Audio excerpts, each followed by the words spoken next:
Hi hello నమస్తే welcome to our channel Ragadeepthi allrounder. నేను మీ రాగదీప్తి.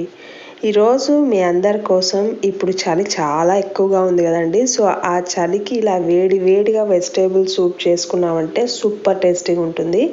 సో ఈవినింగ్ స్నాక్గా అయినా మార్నింగ్ బ్రేక్ఫాస్ట్గా అయినా దేంట్లో అయినా చాలా బాగుంటుంది అనమాట. ఇందులో వెజ్జెస్ ఎక్కువ వేసి చేసుకుంటాం కాబట్టి టమ్మీ ఫుల్గా కూడా ఉంటుంది, అంత టేస్టీగా ఉంటుంది.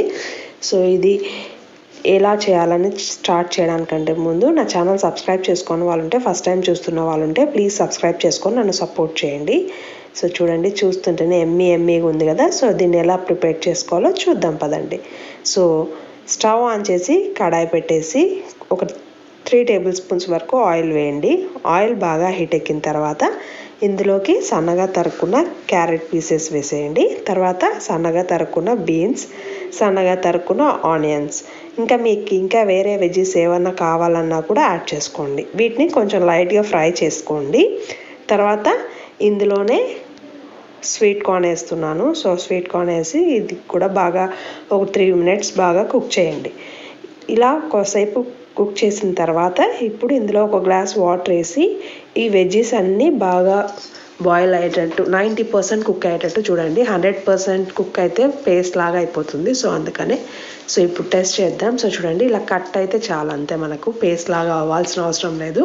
మధ్యలో ఈ వెజిటేబుల్స్ తగులుతుంటేనే సూప్లో టేస్టీగా ఉంటుంది అనమాట. ఇప్పుడు ఏం చేయాలంటే ఒక కప్లో 1 స్పూన్ కార్న్ఫ్లోర్ తీసుకొని అందులో కొన్ని వాటర్ వేసి బాగా డైల్యూట్ చేయండి. సో ఇలా ప్రిపేర్ చేసి పెట్టుకోండి. ఇప్పుడు ఈ కార్న్ఫ్లోర్ మిక్స్చర్ని మనము ఈ వెజ్జెస్ మడుగుతున్నాయి కదా అందులోకి వేయాలన్నమాట. ఈ కార్న్ఫ్లోర్ మిక్స్చర్ యాడ్ చేయడం వల్ల మన సూప్ థిక్నెస్ అనేది వస్తుంది. సో ఇది వేసిన వెంటనే త్వరగా దగ్గర పడిపోతుంది, చిక్కగా అవుతుంది. సో అందుకనే వెజ్జెస్ అన్ని కుక్ అయిన తర్వాత ఫైనల్గా వేయాలన్నమాట కార్న్ఫ్లోర్. సో చూడండి, వేసి 2 మినిట్స్కి గట్టిగా అయిపోతుంది.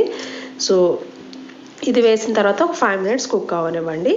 సో చూడండి, ఈ కన్సిస్టెన్సీ ఉంటే సరిపోతుంది, ఇంకా మరీ గట్టిగా అయితే బాగుండదు. ఇప్పుడు ఈ సూప్కి సరిపడా సాల్ట్, లాస్ట్లో ఫైనల్గా మిరియాల పొడి, కొద్దిగా కొత్తిమీర వేసి ఒకసారి ఇలా కలిపేసేయండి.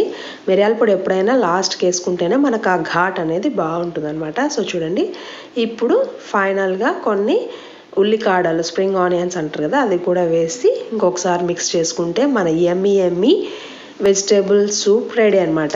రెస్టారెంట్స్కి వెళ్ళే పనే లేదు, ఇంట్లోనే హెల్తీగా టేస్టీగా చేసేసుకోండి. మీకు నా వీడియో నచ్చినట్టయితే please like, share and subscribe to my channel Ragadeepthi allrounder.